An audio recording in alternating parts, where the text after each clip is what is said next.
Hello students, सो आज की video में हम कवर करेंगे topic chapter recombinant DNA technology का वेक्टर बेस्ड ऑन बैक्टीरियोफेज।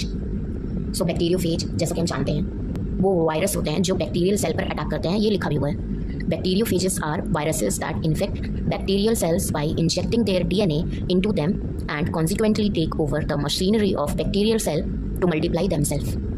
तो बैक्टीरियोफेजेस जो होते हैं वो वायरस होते हैं जो बैक्टीरियल सेल को अटैक करते हैं। कैसे? जो वायरसेस में डीएनए होता है उनका, उसको वो इंजेक्ट कर देते हैं बैक्टीरिया सेल के अंदर, और वहाँ पर वो मशीनरी यानी कि जो सेल को कंट्रोल करता है, सेल को कंट्रोल कौन करता है? डीएनए। सो वो जो है उसको हैंड ओवर कर लेता है, टेक ओवर कर लेता है, और वहाँ पर वो और भी ज़्यादा नंबर में मल्टीप्लाई करता है और ऐसे ही वो ग्रोथ करता है। सो ये जो टेक्निक है इंजेक्टिंग वाली, ये थोड़ी सिमिलर लग रही है हमारे injecting the DNA, foreign DNA into the host cell. ठीक है, तो ये जो टेक्निक है इससे हम लोग अब आगे इसको हमने एक एज अ वेक्टर ट्रीट कर लिया, क्योंकि वेक्टर जो है वो कैरियर है, एक व्हीकल है जो कैरी करता है हमारे डीएनए को।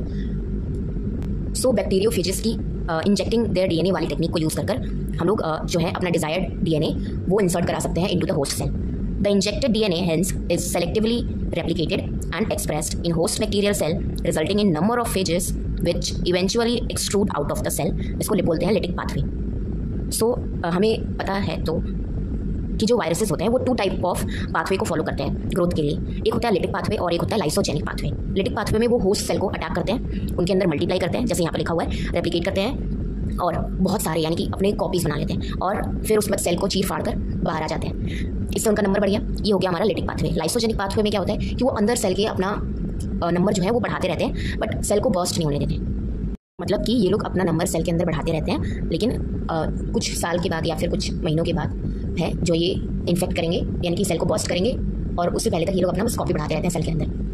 बस इन दोनों पाथवे में डिफरेंस ये है कि इसमें तुरंत इन्फेक्शन कर देते हैं, यानी कि जाते हैं होस्ट सेल के अंदर और इन्फेक्ट करते हैं और सेल को बर्स्ट करते हैं, मार देते हैं। इसमें ऐसा नहीं होता, मशीनरी की तरह यूज़ करते हैं अपनी कॉपीज़ बनाने की, जैसे प्रिंट आउट कराते हैं ना हम लोग, फोटो कॉपी। ये तो ये लोग अपना बस कॉपी बनाने के लिए यूज़ करते हैं एज अ मशीनरी, सेल को बर्स्ट नहीं होने देते। इसको बोलते हैं लाइसोजेनिक पाथवे। और जब इन लोगों का मन करेगा, जैसे कुछ मंथ्स या फिर कुछ ईयर भी लग जाते हैं, कोई जो वायरसेस होते हैं, तो ये लोग सेल को बर्स्ट कर देते हैं। ठीक है, ऐसे इन्फेक्शन करते हैं and infect the neighbouring cell. ठीक है, जब ये लिटिक पाथवे इन लोग कर लेते हैं, तो जब न्यू वायरसेस के जो पार्टिकल्स हैं वो इन्फेक्ट करते हैं दूसरे सेल्स को। ठीक है, this ability to transfer DNA from phage genome to specific bacterial host during the process of viral infection gave scientists the idea that a specifically designed phage-based vector would be useful tool for gene cloning experiment। So जैसा कि मैंने पहले बोला था कि जो ये ability है वायरसेस की इंजेक्ट करने की डीएनए इनटू द होस्ट से, जैसे ये बैक्टीरिया है तो ये समझ लो कोई बैक्टीरियोफेज है, मतलब बैक्टीरियोफेज है, तो ये जो है अपना होस्ट सेल होस्ट सेल के अंदर जो डीएनए है वो इंजेक्ट कर देता है। ठीक है, तो ये आइडिया हमें थोड़ा उससे मिलता जुलता लगता है, जिससे हम लोग रिकॉम्बिनेंट डीएनए बनाकर होस्ट सेल में इंट्रोड्यूस करते हैं। तो हम लोग ने सोचा कि क्यों ना हम बैक्टीरियोफेजेस को यूज़ करें vector as a vector to introduce foreign DNA particle into the host cell.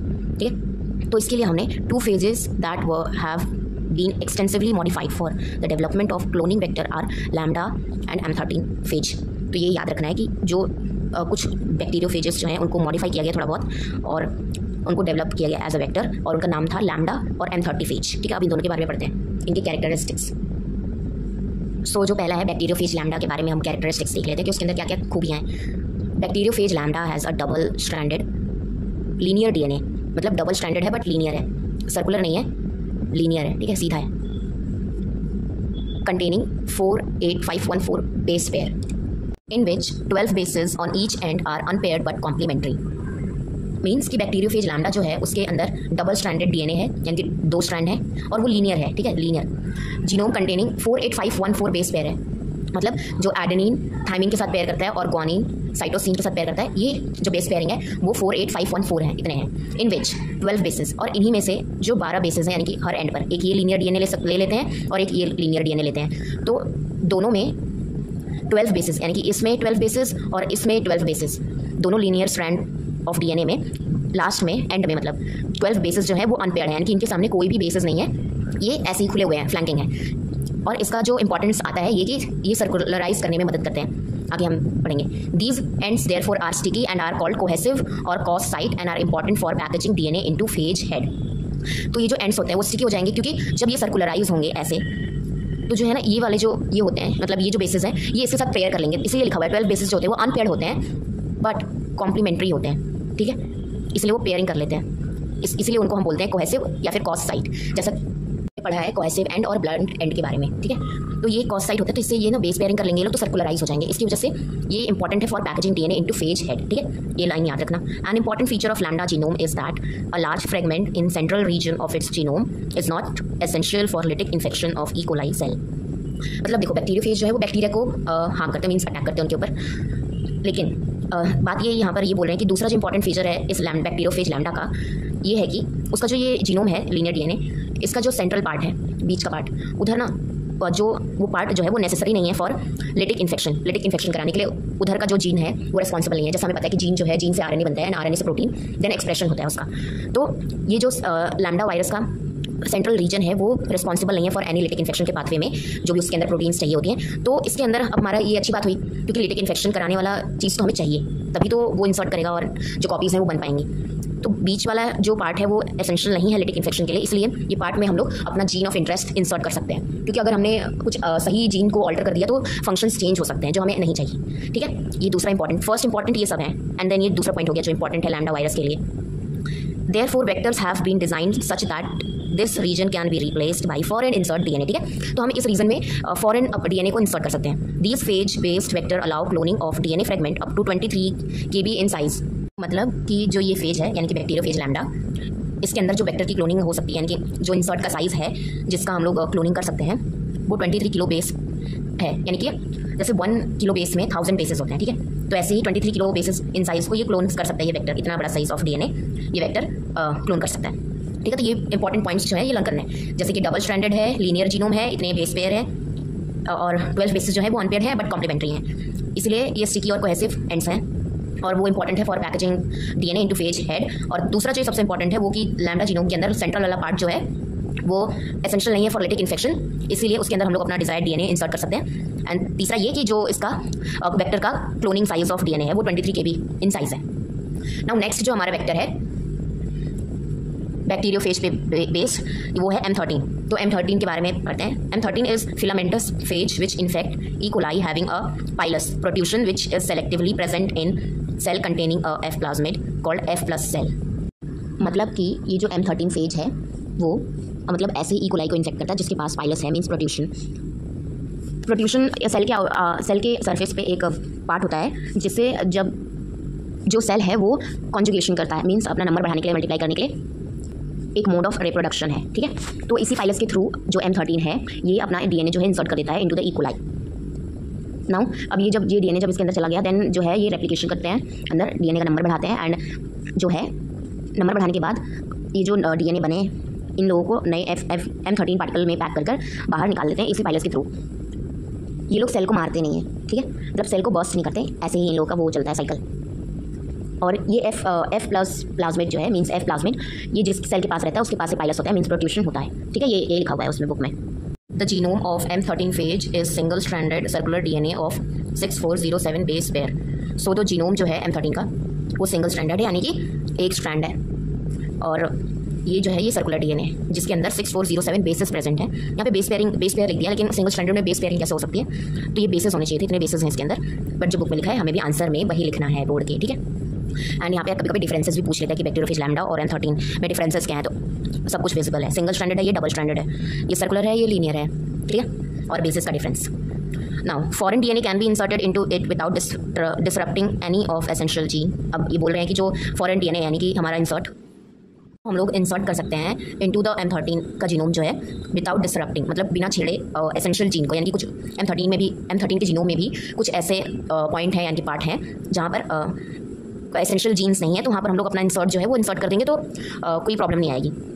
In the life cycle of phage following infection of the host E coli cell, the single stranded DNA is converted to a double stranded molecule which is referred to as the replicative form. तो अब ये जो है जो M13 है, जो जब ये ई कोलाई को इन्फेक्ट करता है तो इसकी लाइफ साइकिल में क्या होता है, फेज ये क्या करता है, जब ये ई कोलाई को इन्फेक्ट करता है तो इसके पास M13 के पास है सिंगल स्ट्रैंडेड डीएनए, उसको वो कन्वर्ट करता है डबल स्ट्रैंडेड मॉलिक्यूल में, यानी कि रेप्लिकेशन से लीनियर डीएनए जो है इसका डबल कॉपी बना लेता है। इससे सिंगल स्ट्रैंडेड से हमें double stranded molecule of DNA मिल जाता है, और जिसको हम बोलते हैं, यानी कि ये जो दूसरा वाला डीएनए जो बना विच इज़ रेफर्ड, उसको referred as a replicative form. तो रेप्लिकेटिव फॉर्म बनता है in the life cycle of phage following infection of host E coli, ठीक है। जब ई कोलाई को इन्फेक्ट करता है तब रेप्लिकेटिव फॉर्म बनाता है, यानी कि सिंगल स्ट्रैंडेड डीएनए को कन्वर्ट कर देता है डबल स्ट्रैंडेड मॉलिक्यूल में। The RF form replicates until there are about 100 copies in cell. अभी बोल रहे हैं कि ये जो है ये प्रोसेस आरएफ, ये double stranded molecule of DNA तब तक बनते रहते हैं जब तक 100 कॉपीज ना हो जाए सेल के अंदर, यानी कि ई कोलाई सेल के अंदर जब तक 100 कॉपीज नहीं हो जाती हैं ऐसी डबल स्ट्रैंडेड मॉलिक्यूल इसके डीएनए की, तब तक ये जो है रेप्लिकेट करते रहता है सेल के अंदर। जैसे इसकी लाइफ साइकिल के बारे में भी दिया है, जैसे ये M13 है, इसका सिंगल स्ट्रैंडेड सर्कुलर डीएनए है, एंड जब ये ई कोलाई के अंदर इन्फेक्ट करता है तो वहाँ पर जाकर इसका एक और कॉपी बन जाता है जिसको हम रेप्लिकेटिव फॉर्म बोलते हैं, आरएफ। ठीक है, डबल स्ट्रैंडेड हो गया, तो ये हो गया कि ये आरएफ है तब। और ये याद रखना कि तब तक रेप्लिकेशन होता रहता है जब तक 100 कॉपीज नहीं हो जाती सेल के अंदर। At this point DNA replication becomes asymmetric and single stranded copies of genome are produced and excluded from cell packaged with protein as M13 particle. तो ये क्या बोल रहे हैं अब कि ये जो डबल स्ट्रैंडेड डीएनए बन रहे थे, जैसे ही 100 कॉपीज होती है वैसे जो डीएनए रेप्लिकेशन है वो एसिमेट्रिक हो जाती है। मींस ये जो डबल स्ट्रैंडेड है अब ये सिंगल स्ट्रैंडेड हो जाएंगे, इनके अंदर की हाइड्रोजन बॉन्डिंग टूट जाएगी एंड हमारे पास 2 कॉम्प्लीमेंट्री स्ट्रैंड आ जाएंगे। ये रहा, जैसे इस फिगर में बताया है कि एसिमेट्रिक सिंथेसिस होती है and single strands of from RF. ठीक है, तो हमें सिंगल स्ट्रैंडेड ऑफ डीएनए मिल जाते हैं, एंड ये जो होते हैं ये डीएनए होते हैं हमारे M13 के। नाउ हमारे पास जीनोम है, हमें क्या चाहिए, जो वायरस होता है हमें पता है कि वायरस सिर्फ 2 चीज़ों से बना रहता है, एक प्रोटीन की कोट होती है उसमें, और दूसरा जो होता है उसका जीनोम, दैट इज डीएनए। तो जीनोम तो हमारा रेडी हो गया, एंड बात आई प्रोटीन की, तो प्रोटीन बन जाता है, एंड ये यही लिखा है कि इस पॉइंट पे डीएनए रेप्लिकेशन एसिमेट्रिक हो जाता है, single stranded of copies of genome वो बन जाती हैं, एंड वो सेल के बाहर निकल जाती हैं, एक्सट्रूड बाहर निकल जाती हैं, पैकेज्ड होकर वो ये जीनोम पैकेज्ड होकर इनसाइड द प्रोटीन M13, यानी कि नए M13 पार्टिकल M13 वायरस बन गए। मतलब ये जीनोम जो है ये प्रोटीन के अंदर पैक होकर बाहर सेल से बाहर निकल जाते हैं। ठीक है, the major advantage of developing vector based on M13 are that its genome is less than 10 kb in size. तो ये पहला एडवांटेज है कि M13 का जो जीनोम है वो लेस देन है 10 kb इन साइज, तो इंसर्ट करने में ज़्यादा आसान होता है क्योंकि छोटा साइज है जीनोम का। The RF can be purified and manipulated exactly like a plasmid. तो प्लाज्मिड में हम क्या करते थे कि हम कट करते थे रेस्ट्रिक्शन एंजाइम से, एंड उसके अंदर हम लोग अपना जीन ऑफ इंटरेस्ट इंसर्ट कर देते थे। तो जो ये हमारा डबल स्ट्रैंडेड बन रहा है इसको भी हम एक प्लाज्मिड की तरह ट्रीट कर सकते हैं, यही बोल रहा है। ये दूसरा एडवांटेज है, ये लर्न करना है। ठीक है, तो ये दोनों एडवांटेजेस हैं M13 के। इन एडिशन और भी है, gene clone into M13 based vector can be obtained in the form of single stranded DNA. जैसे M13 पार्टिकल जब बनता है न्यू तो डबल स्ट्रैंडेड होता है, देन सिंगल स्ट्रैंडेड हो जाता है। तो ऐसे हम लोग जीन क्लोन, यानी कि जो भी हमारा जीन ऑफ इंटरेस्ट है वो M13 में हम जब क्लोन करेंगे तो उसके बाद हम लोग उसका सिंगल स्ट्रैंडेड डीएनए भी ऑब्टेन कर सकते हैं। ठीक है, तो ये 3 एडवांटेजेस हैं, और ये सिंगल स्ट्रैंडेड डीएनए किस लिए इंपॉर्टेंट है ये भी है, इसलिए तो ये एडवांटेज है M13 का। Single stranded forms of clone DNA are useful for use in various technique including DNA sequencing and site directed mutagenesis. जिन टेक्निक, ये दोनों टेक्निक के बारे में हम आगे बात करेंगे आगे चैप्टर में। ठीक है, तो single stranded DNA in techniques में यूजफुल होते हैं। तो ये दोनों हो गए हमारे vectors based on bacteriophages. Next है कॉस्मिड्स। तो ये भी एक वेक्टर की तरह हम लोग इसको यूज़ करते हैं, इसको हमने आर्टिफिशियली कंस्ट्रक्ट किया है लैब में। Cosmid have been constructed by combining certain features of plasmid and cos site of phage lambda. तो कॉस्मिड को कंस्ट्रक्ट किया गया है लेबोरेटरी में, और इसमें कंबाइन किया गया है कुछ फीचर्स को ऑफ प्लाज्मिड और cos site of phage lambda. जैसे लैम्डा में कॉस साइट थी, मीन्स 12 बेसिस अनपेयर थे, तो उसकी वजह से वो दोनों जो बेसिस थे वो पेयर हो सकते थे, बेस पेयरिंग कर सकते थे, कॉम्प्लीमेंट्री थे। तो इन दोनों का यूज़ करके हमने कॉस्मिड बनाया है। The simplest cosmid vector contain a plasmid, यानी कि जो सिंपलेस्ट कॉस्मिड वेक्टर है, यानी कि बता रहे हैं कि एक कॉस्मिड वेक्टर में उसके अंदर क्या होगा, contain a plasmid. Origin of replication, ये तो इंपॉर्टेंट ही है, इसके बिना तो रेप्लिकेशन ही नहीं हो पाएगा। सेलेक्टेबल मार्कर यूजफुल है ये आइडेंटिफाई करने में कि जो हमारा जीनोम है यानी कि वेक्टर वो होस्ट के अंदर चला गया है कि नहीं। तो selectable marker and suitable restriction enzyme sites and lambda cos site. ठीक है, तो कॉस्मिड के अंदर ये होते हैं। तो क्वेश्चन पूछता है कि what does the cosmid made up, मतलब कॉस्मिड किससे बना है, तो हमें ये लर्न करना है पूरा। ठीक है, एंड ये लिखना है cosmid can be used to clone DNA fragment up to 45 kilo base pair in size. ठीक है, ये भी लर्न कर लेना कि कितना फ्रेगमेंट ये क्लोन कर सकता है। नाउ नेक्स्ट जो है ये याक वेक्टर, ये भी आर्टिफिशियली हमने लेबोरेटरी में कंस्ट्रक्ट किया है। याक जिसका फुल फॉर्म है yeast artificial chromosome are used as vector to clone DNA fragment of more than 1 MB in size. तो ये जो याक वेक्टर है इसको हमने यूज़ किया था जब हम लोग ह्यूमन का जीनोम का कोडिंग सीक्वेंसिंग कर रहे थे। ठीक है, तो ये जो है लार्ज फ्रेगमेंट ऑफ डीएनए को क्लोन करने के लिए यूज़ में आता है। ठीक है, मोर than 1 mega base in size, 1 mega base में 1 मिलियन बेसेस आ जाते हैं। ठीक है, कुछ ऐसा ही नंबर है, देख लेना गूगल पे। तो ठीक है, 1 मेगा बेस इन साइज से ज़्यादा अगर डीएनए फ्रेगमेंट क्लोन करना है तो हम याक वेक्टर का यूज़ करेंगे, ये नंबर याद रखना। Therefore they are useful in cloning larger DNA fragment as required in mapping genome sequencing में, such as in human genome project. हाँ, तो ह्यूमन जीनोम प्रोजेक्ट में जब हम लोग जीनोम की सीक्वेंसिंग कर रहे थे, मीन्स ह्यूमन के जीनोम में जो सारे जो जीन्स हैं उनकी सीक्वेंसिंग कर रहे थे, तब हमने याक वेक्टर का यूज़ किया था। These vector contain a telomeric sequences, the centromere and autonomously replicating sequences, features required to replicate linear chromosome in each cell। तो ये जो वेक्टर है इसके अंदर क्या क्या है, मतलब क्या क्या प्रेजेंट है इस वेक्टर के अंदर? Telomeric sequences.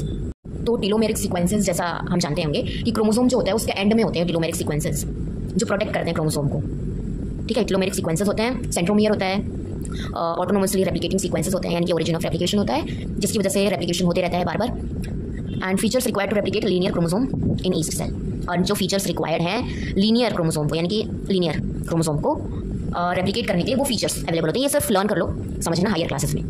These vectors also contain suitable restriction sites to clone foreign DNA as well as gene to be used as selectable marker। तो इस वेक्टर में इन सब के अलावा रेस्ट्रिक्शन साइट्स भी होते हैं टू क्लोन फॉरेन DNA, हाँ ठीक है, एंड सेलेक्टेबल ऐसे जीन्स भी होते हैं जिनको हम यूज़ कर सकते हैं एज अ सेलेक्टेबल मार्कर, ठीक है।